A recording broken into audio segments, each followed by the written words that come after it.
Aleluia, aleluia.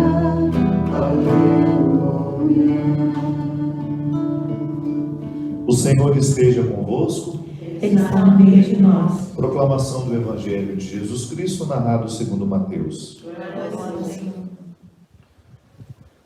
Naquele tempo, Jesus foi à região de Cesareia de Filipe e aí perguntou a seus discípulos: quem dizem os homens ser o Filho do Homem? Eles responderam: alguns dizem que é João Batista, outros que é Elias, outros ainda que é Jeremias, ou algum dos profetas. Então Jesus lhe perguntou: e vós, quem dizeis que eu sou?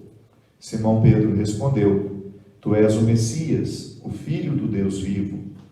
Respondendo, Jesus lhe disse: feliz és tu, Simão, filho de Jonas, porque não foi um ser humano que te revelou isso, mas o meu Pai que está no céu. Por isso eu te digo que tu és Pedro, e sobre esta pedra construirei a minha igreja, e o poder do inferno nunca poderá vencê-la. Eu te darei as chaves do reino dos céus. Tudo que tu ligares na terra será ligado nos céus. Tudo que desligares na terra será desligado nos céus. Então, Jesus ordenou aos discípulos que não dissessem a ninguém que ele era o Messias. Aleluia, aleluia, aleluia, aleluia, aleluia, aleluia, aleluia, aleluia. Esse evangelho é muito lindo, ele nos fala da autoridade de abrir portas, abrir e fechar.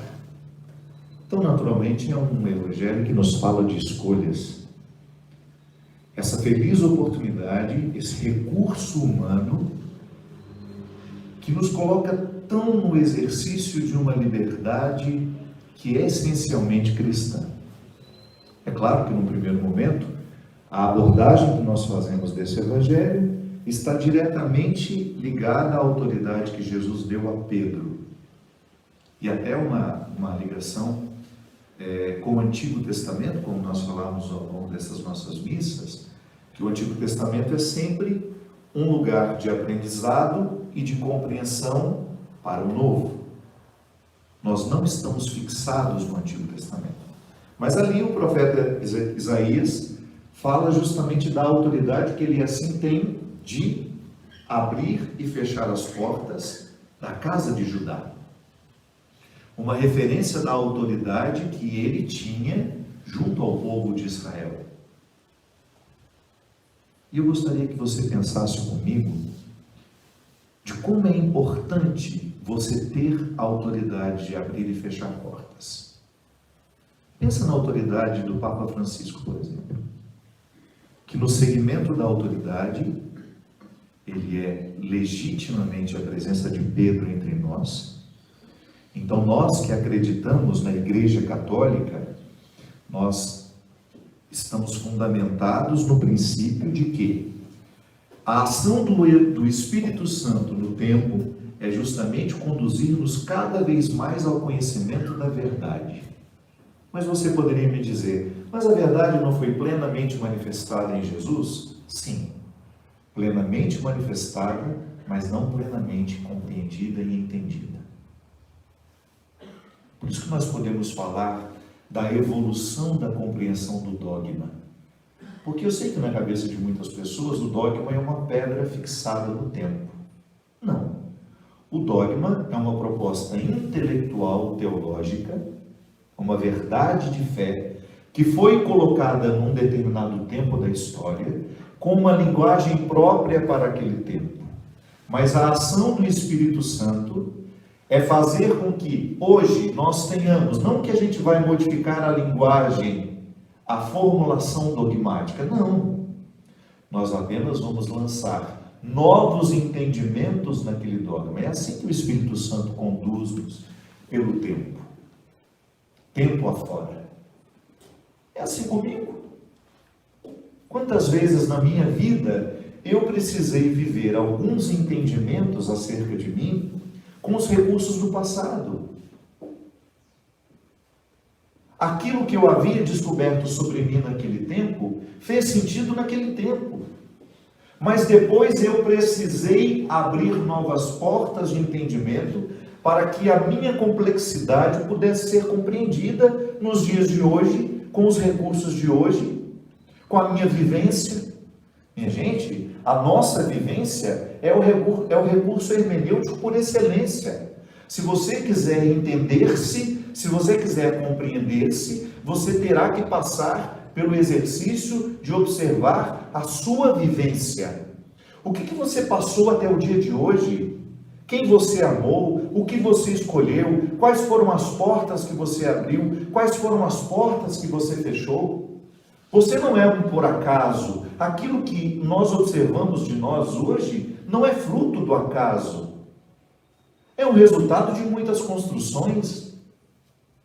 A verdade da fé é a mesma coisa.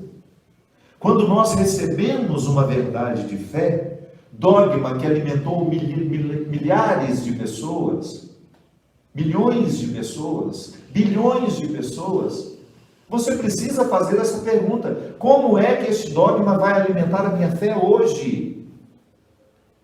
Qual é a hermenêutica que eu preciso utilizar para compreender da melhor forma o que este dogma está me propondo, como a gente falava na semana passada? O dogma da Assunção de Maria. Se você quiser materializar o dogma, você vai ter que entender um corpo subindo ao céu, e eu não sei o que isso pode lhe propor. À frente de muitas pessoas, todo mundo observando, Maria sendo elevada aos céus. Não sei o que isso pode lhe sugerir. Mas se você quiser compreender a ascensão de tudo aquilo que é humano, a possibilidade maravilhosa de nós elevarmos a nossa humanidade a partir de escolhas, a partir da graça de Deus que sempre nos auxilia, segundo Agostinho, inclusive precedendo-nos na escolha, a graça de Deus ela age inclusive para nos ajudar a escolher o que é bom. E eu ficar cada vez mais em processo de ascensão, que é de conquista de humildade, conquista de simplicidade, já falávamos na semana passada. A ascensão cristã não é para nos tornar poderosos, mas é para colocar-nos a serviço. E só pode servir quem de fato já conseguiu mergulhar no mistério da sua humanidade, quando já percebeu que nós somos todos iguais, que não existe essa história de eu me sentir melhor que ninguém, por mais conquistas que eu tenha alcançado na minha vida, eu continuo sendo mesmo miserável quanto aquele que não conseguiu nada. A ascensão cristã é um mergulho na humanidade. Então, por mais que a metáfora nos faça pensar em subir, eu gosto de pensar a ascensão é um descer escadas, descer degraus, chegar cada vez mais ao fosso da humanidade, àquilo que me torna humano, que me torna tão igual a todo mundo, tão pecador igual a todo mundo, tão miserável igual a todo mundo, mas ao mesmo tempo com a vocação crística gritando dentro de mim, com todos os recursos do Cristo que eu recebi no meu batismo, com a opção de ser, com a possibilidade de ser rei, profeta, sacerdote. Então, quando eu penso em tudo aquilo que me faz evoluir, me faz ascender, eu tenho que consequentemente pensar naquilo que me faz descer ao mais profundo da minha humanidade. Sim, se você quiser compreender o mistério da fé cristã, você terá que se compreender como pessoa, não há outra forma. Se Deus quisesse nos anjos, Ele teria feito assim, mas Ele nos fez humanos. E para nós humanos, abrir e fechar portas faz tanto sentido. Faz tanto sentido. Quantas desgraças entraram na sua vida porque você abriu aquela porta? Mas quantas salvações também chegaram porque você fechou aquela porta? Nós falávamos que se nós quiséssemos compreender os dogmas, nós precisamos pensar naqueles que nos fazem avançar. Da mesma forma como eu tenho pessoas que me ajudam a avançar nos meus dogmas pessoais, nas minhas verdades pessoais, existenciais, a igreja tem aquele que está à frente, que na linhagem é Pedro entre nós, que é o Papa Francisco. Um homem que tem vivido o seu pontificado com uma responsabilidade, com uma fidelidade ao Evangelho que nos fazia falta há muito tempo. Bento XVI, com toda a sua capacidade teológica, eu costumo dizer que nós precisaríamos de mais 100, 200 anos de história para reconhecer a grandeza do pensamento deste homem. Sobretudo ele intelectual, antes do pontificado. Porque é claro que quando você assume o pontificado, você não pode mais ser um livre pensador. Não seja ingênuo. Se você trabalha numa empresa, e se você vai falar em nome dessa empresa, você não pode dizer o que você pensa. Você vai dizer o que aquela empresa pensa. Você guarda a sua opinião no bolso e você vai assumir com renúncia. Isso é questão de maturidade. Você já imaginou se eu, Padre Fábio, que represento a Igreja Católica, cismasse de agora ficar dizendo o que eu penso? Então eu preciso abrir mão deste paramento. Eu preciso abrir mão da responsabilidade de falar em nome da Igreja. Claro que eu tenho muitas coisas que eu tento fazer com que a minha linguagem facilite a compreensão do que é a Igreja. Mas eu não estou traindo a Igreja, eu estou tentando avançar na compreensão. Mas agora, se eu quiser ter um posicionamento que é contrário à minha Igreja, à Igreja que eu assumi, eu preciso dizer claramente, olha gente, a partir de hoje eu não pertenço mais a essa instituição, porque há entre mim e ela uma oposição de ideias. Graças a Deus eu não me sinto assim. Se tem algumas coisas de toda essa configuração que é a igreja, que ainda não cabe no meu entendimento, eu prefiro ficar calado, refletir em silêncio, quem sabe chegar a um entendimento. E se um dia isso for um impasse para a minha vida, para a minha inteligência, para a minha compreensão de ser quem eu sou, eu serei o primeiro a dizer, olha gente, eu estou deixando aqui, continuo cristão, mas eu não quero mais ter essa obrigação de falar sempre em nome da igreja. É uma responsabilidade minha. Bento XVI, um homem tão iluminado do ponto de vista intelectual, quanto Agostinho, quanto Tomás de Aquino, sem medo de errar. Ele é para os nossos tempos uma representação concreta da inteligência da igreja nos primeiros séculos. Não tenho dúvida. E é claro que quando ele assumiu o pontificado, muitos pensamentos pessoais ele precisou deixar de lado. Não vou dizer isso publicamente. Francisco tem feito, a partir de um modo de ser que sempre foi próprio dele, que depois que ele ficou Papa, nós fomos descobrir quem era, o padre Bergoglio, o bispo Bergoglio, depois o cardeal, e nós fomos ver os hábitos simples daquele homem, extremamente coerentes com o evangelho raiz. Tem o evangelho Nutella também, né? Com perdão da comparação de internet, o padre raiz, o padre Nutella. Eu sei que muitas vezes eu sou chamado de padre Nutella, mas não me sinto não, de verdade, porque eu me sinto buscando a raiz do evangelho o tempo todo. Um evangelho que, como nós começamos nessa missa, tem uma coragem de desconstruir. Porque se Jesus não desconstruísse, ele continuaria sendo judeu. Nós precisamos recordar o caráter transgressor de Jesus. Jesus foi um transgressor naquela época. Ele transgrediu as regras do seu tempo.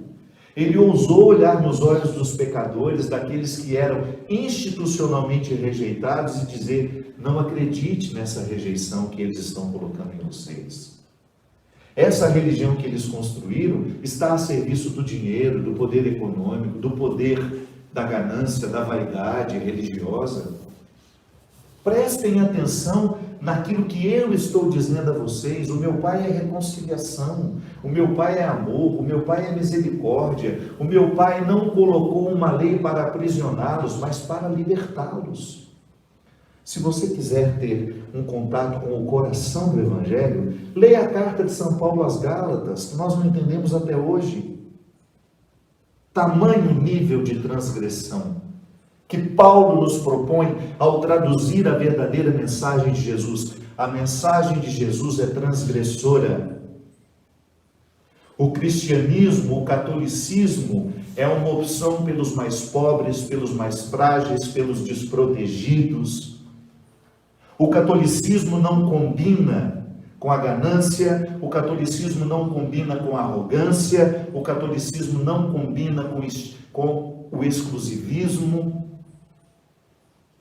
Não podemos definitivamente ser essencialmente cristãos, ficando ao lado dos poderosos que oprimem o povo. Não podemos ser essencialmente cristãos, ficando ao lado dos que rejeitam religiosamente os mais frágeis, os que colocam leis que nem eles mesmos são capazes de viver, fardos que nem eles são capazes de suportar. Este é o problema dos moralistas. Por que os moralistas fazem tão mal à fé? Pode observar, onde existe um discurso muito moralista, por trás há tanta podridão que aos poucos vai sendo descoberta. Porque eles querem impor ao povo uma moral que nem mesmo eles são capazes de viver. Qual é a moral que nós precisamos buscar? Qual é a ética que nós precisamos buscar? É em Jesus, é no Evangelho, é no conhecimento do Evangelho que nós seremos capazes de viver isso. É o que o Papa Francisco tem buscado, com coragem de dizer: a igreja não pode fechar as portas para aqueles por quem Jesus morreu na cruz. Não faz sentido eu, como Papa, criar obstáculos, porque Jesus morreu na cruz justamente para abrir os caminhos, para romper com o poder religioso que é elitista, que manda ir embora aqueles que são diferentes de nós. Nós não estamos mais sob a égide daquela constituição dogmática, da égide daquela compreensão religiosa de que Deus é exclusivo de um povo. Quantos cristãos se sentindo privilegiados em pequenos grupos, olhando com arrogância para os outros que são diferentes, para os outros que não vivem da mesma forma. Isso não é cristão, isso não é cristianismo, e o Papa Francisco tem nos recordado isso. E vivido uma oposição dentro da própria igreja. Sim. Onde é que estão os maiores opositores de Francisco? São os ateus? Não. São os de outras religiões? Não. Moram com ele dentro do Vaticano. Andam pelos mesmos corredores. Por motivos que desconhecemos, compreendem ainda o Evangelho de uma forma paralela, muitas vezes não iluminada pelo próprio Evangelho, pela própria hermenêutica da vivência, que é essa que nós estamos fazendo agora, de olhar uns para os outros. Minha gente, a melhor maneira de quebrar o moralismo é você tendo coragem de reconhecer quem você é. Toda vez que eu fico querendo ser, que passa pela minha cabeça ser moralista, de me escandalizar com uma determinada história, eu olho friamente para mim e falo: será que eu não seria capaz de fazer a mesma coisa? Se eu estivesse naquela situação, naquele contexto? Então, o que vai desmoralizando o moralismo dentro de nós, quando nós temos tendência a ele, é o próprio olhar responsável e honesto para nós. Você vai ver que o barro que você foi feito é frágil. É um tesouro, mas está num vaso de barro, como dizia Francisco, como dizia Paulo. Francisco, quando troca o ouro pela prata, é simbólico? O que diferença faz? Jogaram os anéis de ouro dos papas? Não. Jogaram fora? Não. Vamos destruir tudo isso aqui, vamos vender e dar aos pobres? Não, não é isso. É uma riqueza artística, patrimônio da humanidade, mas aquilo tudo que foi construído não pode representar uma arrogância humana. Por que algumas pessoas se sentem oprimidas quando entram dentro da Basílica de São Pedro? Porque pode ser que aquele simbólico não funcione para elas, como não funciona para mim. Eu acho tudo lindo, com todo respeito, acho tudo lindo, mas não é um lugar em que eu rezo. Eu acho lindo, do ponto de vista artístico. Me eleva. Espiritualmente funciona. Mas não é um lugar que eu escolheria para rezar. Não é um lugar que eu escolheria para rezar. Eu prefiro os lugares menores. Eu prefiro o claustro. Alguns conventos em que você tem aquelas situações aconchegantes, não é? É tão bom, parece que a sua alma não foge.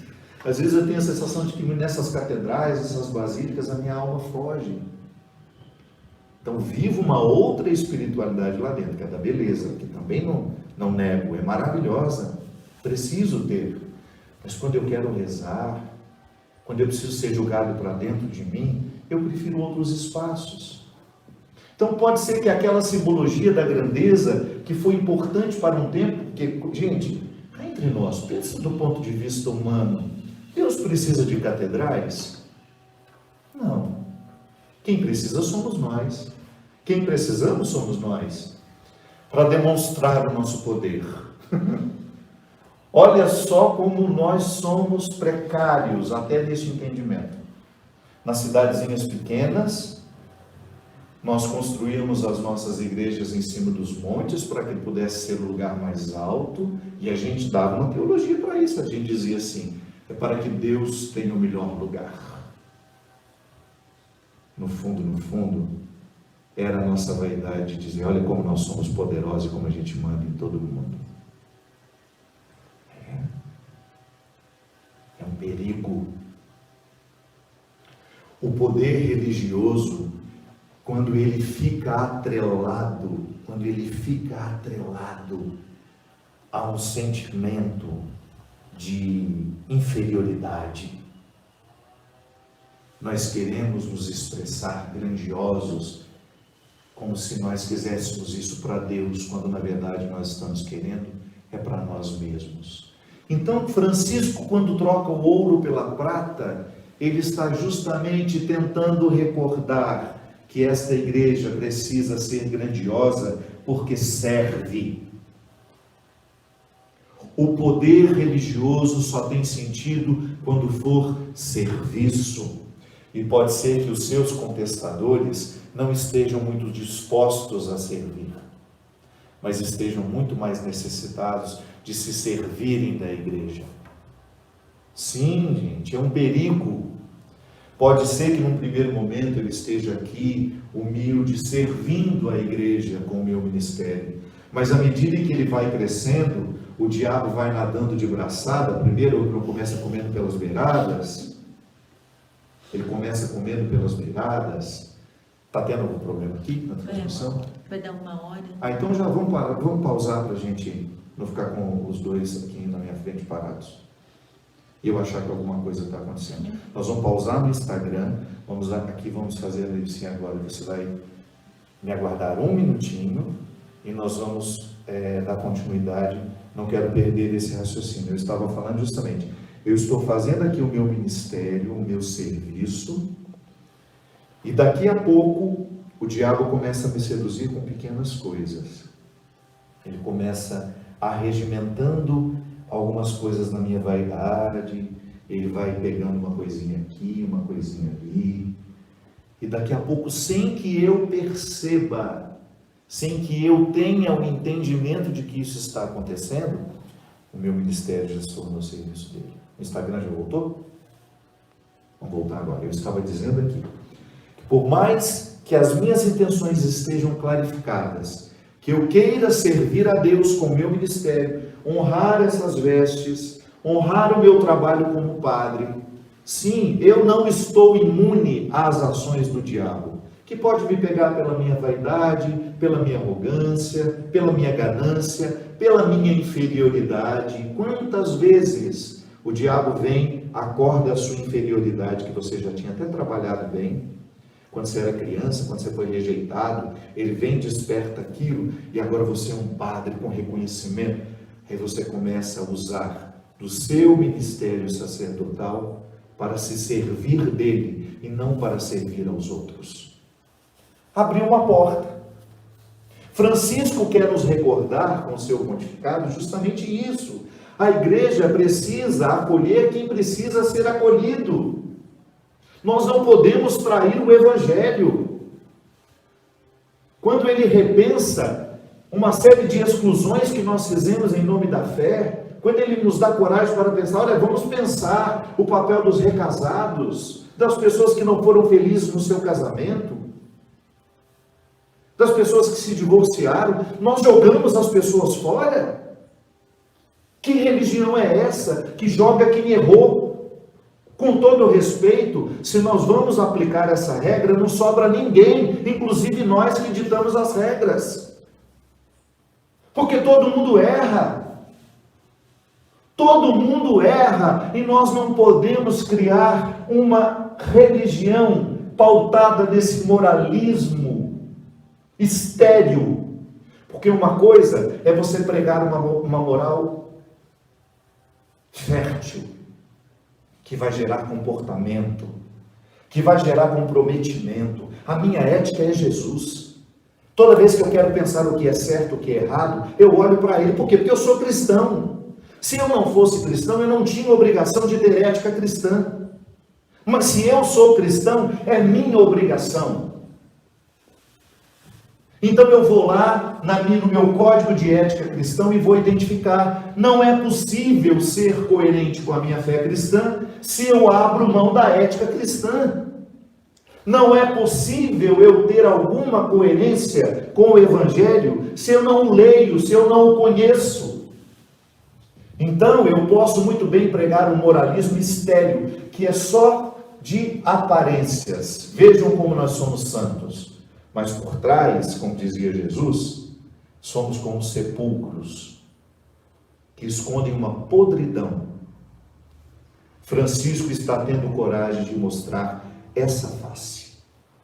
Uma igreja mais bem-humorada, um papa que sorri quando passa, que conta piada, que conta histórias, um papa que se irrita, dá um tapa na moça chinesa, inclusive depois de tudo isso que veio, o coronavírus, eu não sei se tem alguma relação.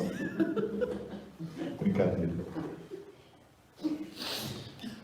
Claro, outro dia alguém perguntou, o que você acha, já com aquele olhar moralista, o que você acha daquela cena do Papa sendo grosseiro com a moça? Querido, você já viu quantas milhões de cenas ele foi gentil, ele foi amoroso, ele quebrou protocolos, ele desceu do carro, numa estrada na Itália, quando ninguém nem sabia que estava sendo filmado, ele mandou parar o carrinho dele porque ele viu que tinha um menino na cadeira de rodas, na beira da estrada, esperando para ver passar. Ele desce sem segurança, sem ninguém, vai, abraça aquela criança, conversa com aquela mãe, certamente deu uma ajuda financeira, porque ele faz isso o tempo todo. Tenho amigos lá dentro do Vaticano que contam que essas histórias que ele sai de madrugada e anda pelas ruas de Roma paisana, visitando e levando comida para os miseráveis de Roma, é verdade. Aí uma cena, olha só como ele foi arrogante. Sabe por quê que naquele momento aquilo aconteceu? Porque Francisco resolveu se expor. Não erra quem não quebra protocolos. Protocolo é proteção. Proteção, inclusive, da imagem. Nós não queremos o Papa falando de improviso. Ele vai lá, pega o microfone no voo, bate papo com os jornalistas, fala o que ele precisa falar. Protocolo protege. Francisco não quis a proteção dos protocolos. Ele optou por uma igreja que tem coragem de estar junto do povo e que, se for preciso, de vez em quando perde a paciência, porque nós somos humanos, porque ele não está protegido pelo protocolo, porque assim, quando nós estamos passando e alguém puxa a gente pelo braço, a gente tem vontade, se tivesse uma motosserra na mão, cortar aquela cabeça. Quem é aqui não tem esse ímpeto de ódio, de querer cortar a cabeça do outro, quando você está andando e o outro quase te derruba porque te segurou? A primeira coisa é falar, mas ele é o Papa, mas ele é gente igual a gente, porque ele está escolhendo não ter protocolos. Nós temos que ter paciência quando ele mostrar a sua humanidade ferida. Minha gente, esse é o nosso líder dos nossos tempos, contestado dentro das suas paredes, mas sem medo de errar, amado pelo seu povo. Eu acho que é nisso que ele se fia, quando ele percebe que ele está falando diretamente ao coração das pessoas. Ponto. Sobre isso eu encerro. O grande significado do Evangelho de hoje para nós, como sendo a oportunidade de pensar a autoridade de Pedro manifestada em Francisco. E se você quiser continuar sendo católico, você precisa sim aceitá-lo como Papa. Se você ficar aí batendo perninhas porque ele não fala o que você gostaria de ouvir, se você, manhozinho, enjoadinho, a porta de saída é a serventia da casa. Você não tem obrigação de continuar sendo católico. Mas se você não está em comunhão com o seu chefe, é melhor pedir demissão. Na nossa vida, agora, apenas uma breve palavra. Se você for pensar, você também é Papa. Quem é o Papa da sua vida? Metáfora. Vamos comigo. Quem é o Papa da sua vida? Quem é que tem autoridade de abrir e fechar portas? É você. E você precisa exercer este ministério com muita coragem. Para quem você abre portas? Quem você deixa entrar?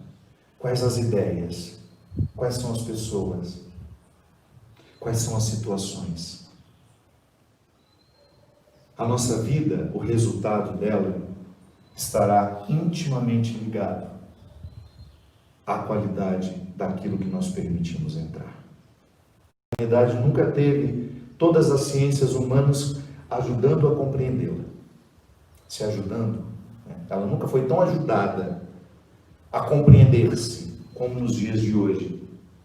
E daqui 10 anos a humanidade será ainda mais favorecida do que a nossa, porque as ciências humanas avançam para nós entendermos o poder que é abrir e fechar portas. Tenho pensado muito no poder das nossas escolhas. A qualidade da nossa vida depende disso. O que você escolhe para você? Onde você escolhe ficar? Com quem você escolhe estar? O que você escolhe fazer? O que você escolhe ler? Quais são as influências que você permite na sua vida?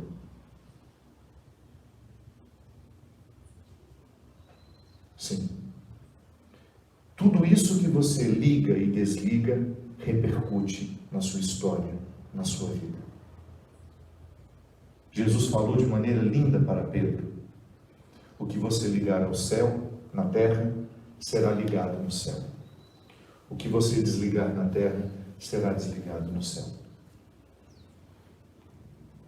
Nós temos uma responsabilidade enorme de ligar e desligar. Às vezes nós estamos infelizes porque nós não somos capazes de nos desligar de algumas pessoas. Mas tem essas obrigações, é meu parente, é meu familiar. Não é o sangue que nos determina. Algumas pessoas se tornam diabólicas na nossa vida. E se nós não fecharmos aquela porta por onde entra essa influência negativa, nós não amadurecemos. É difícil. Ligar e desligar é muito difícil porque passa pela culpa que a gente sente. Mas ele é meu irmão, mas ele é minha... O que nos faz famílias é o cultivo. Se não há amor por você, se não há respeito por você, já deixou de ser familiar há muito tempo. Quantos de nós sofremos com o peso de relacionamentos porque os outros nos compreendem como um cartão de crédito, um caixa eletrônico, em que nós só somos procurados quando precisam de nós? Não estou dizendo que não é bom ajudar, mas é muito triste ajudar quem só te interpreta como um lugar da sua necessidade. Sim, muitas vezes nós somos aprisionados pela obrigação familiar. E você precisaria olhar nos olhos dessas pessoas e dizer: olha, a partir de hoje a sua influência sobre mim será outra, porque eu estou desligando aqui. Se um dia você quiser voltar a viver como seu irmão, como sua mãe, como isso, como aquilo, e vai dando o nome que você precisa dar para esse vínculo. Onde já perdeu-se o respeito, o amor, não é mais família, é apenas obrigação de sangue. Relacionamentos que nos adoecem, nós precisamos ter coragem sim de desligar, ainda que seja para uma desintoxicação. Eu preciso me desintoxicar de hábitos. Sim, essa palavra é para todas as dimensões dos nossos vícios. Muitos de nós estamos necessitados de romper, fechar portas para determinadas situações. Para o álcool, para o cigarro, para a pornografia, para a infidelidade, para a promiscuidade. Tantas situações que quebram a nossa inteireza. Onde é que você precisa abrir portas para que um novo ar areje a sua casa espiritual, que é o seu corpo? Boas ideias. Eu vou abrir portas hoje para um curso que eu estou querendo fazer, para eu arejar as minhas ideias, para eu soprar um novo tempo dentro de mim. Eu vou fechar portas para um comportamento nocivo que eu estou tendo, autodestrutivo. Vou fechar portas para um vício. Estou precisando parar de fumar há muito tempo. Eu sei que isso está me adoecendo, que isso está fazendo mal ao meu corpo, faz mal às pessoas que convivem comigo. Vou fechar a porta hoje. Vou desligar na terra e, consequentemente, ligar no céu. Isso é uma metáfora bonita. Desligo numa situação para ligar noutra.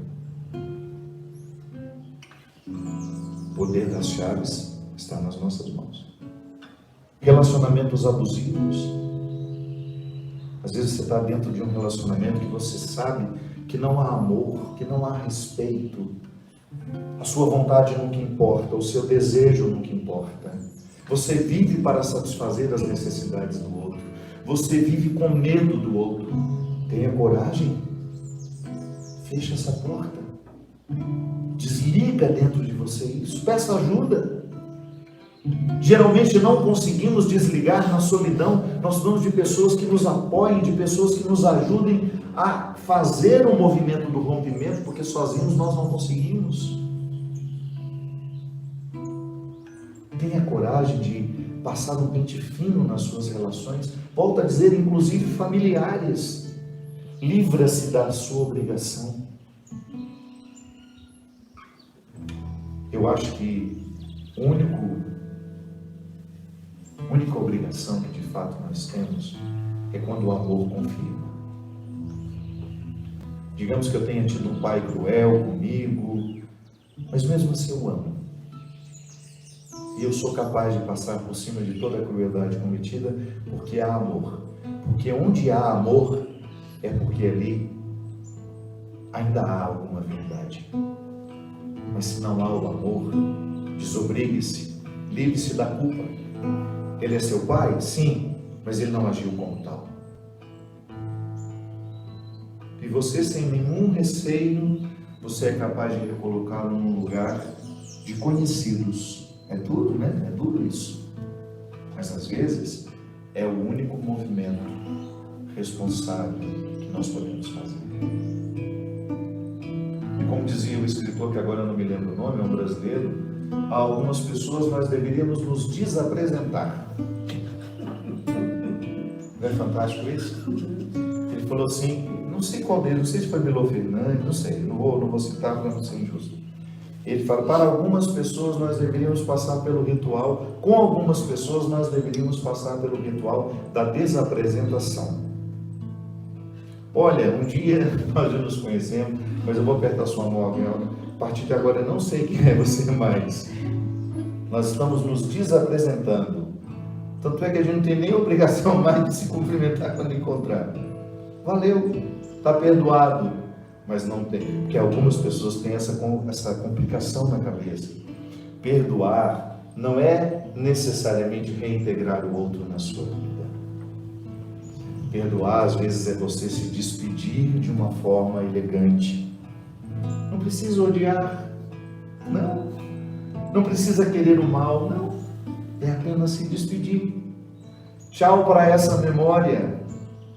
Eu sei que algumas pessoas ainda estão acampadas nas nossas memórias e nos adoecem. Já foram embora há muito tempo, já despedimos, mas continuam acampadas dentro de nós. Então, passe pelo ritual de se desapresentar. Se você não pode pessoalmente, imagine aquela pessoa na sua frente, pegue na mão dela e fale: muito obrigado, tchau. A vida que segue. Poder de ligar e desligar, que é um poder divino dentro de nós. Um poder lindo que Deus nos concedeu. Mas livre-se daquela culpa de você achar que você tem que carregar todos os defuntos do mundo nas suas costas. Não, você não tem obrigação. O amor, ele dá sinais quando ele precisa acontecer. Quando você precisa de fato cuidar de alguém, a vida vai lhe dar o sinal. O seu coração vai se sentir desejoso de fazer. Isso é bonito, minha gente. É o evangelho de hoje. É a palavra de Pedro. Claro, volto a dizer, a principal parte da reflexão de hoje é a autoridade de Pedro manifestada em Francisco, propondo-nos uma forma de ser igreja. Mas depois, numa segunda camada da reflexão, você pensa no seu papado, no pontificado que você exerce na sua vida, das portas que você abre, das portas que você fecha. Tudo isso para que você continue sendo você. Se você insistir em continuar abrindo portas para quem lhe destrói, para quem trai a sua essência, você está cometendo o pior pecado que você pode cometer contra você.